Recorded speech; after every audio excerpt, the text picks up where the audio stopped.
Hello everyone, this is Jackson Cattell, and for my ENME351 final project, I've made an automatic guitar tuner.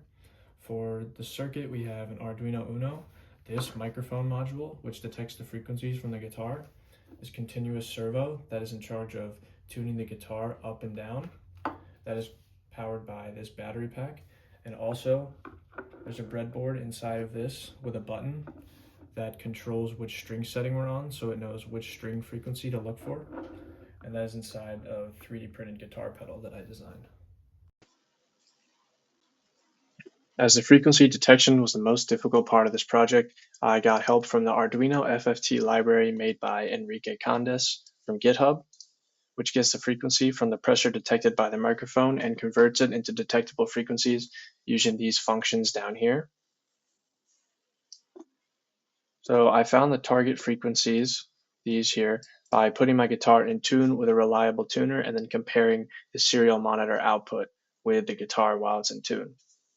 However, some of these frequencies would not show up properly and I would find errors in specific strings. So you can see here, I would have to divide certain frequencies by 2. And I believe this is due to sampling errors as well as feedback from the amp I was using to detect the frequencies.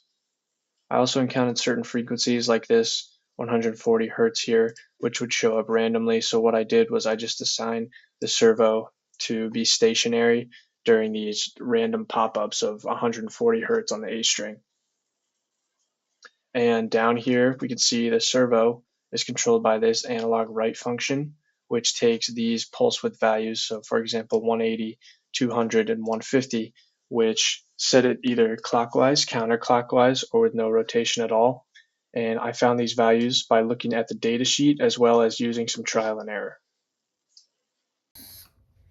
So now I will do a demonstration including a tuner on my iPad that I know is correct, my processing screen, which includes the frequency, the string selector, and as well as a log of which strings are tuned, and the guitar. So we'll start with the low E string. You can see is currently in tune. Once it is no longer in tune, we see the motor starts moving.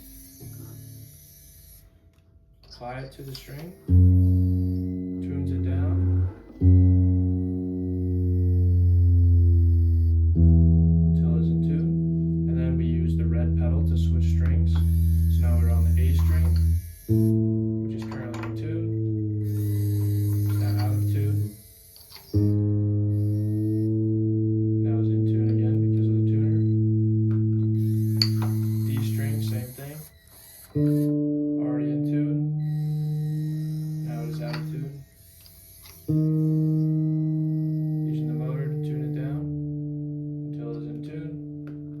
Same thing with each string. And as we do it, we can see on the right side the box is filled with green to indicate that the strings have already been tuned.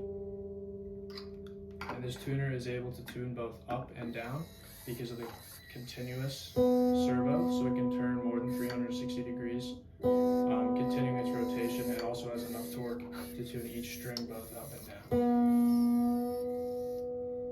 So there we can see this one's in tune now.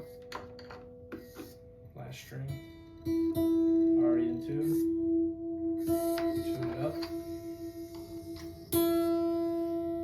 And the motor corrects it. You can see it's in tune. There we go, each string has been tuned, and the processing screen shows that all are green, which means they've all been tuned and you're ready to play.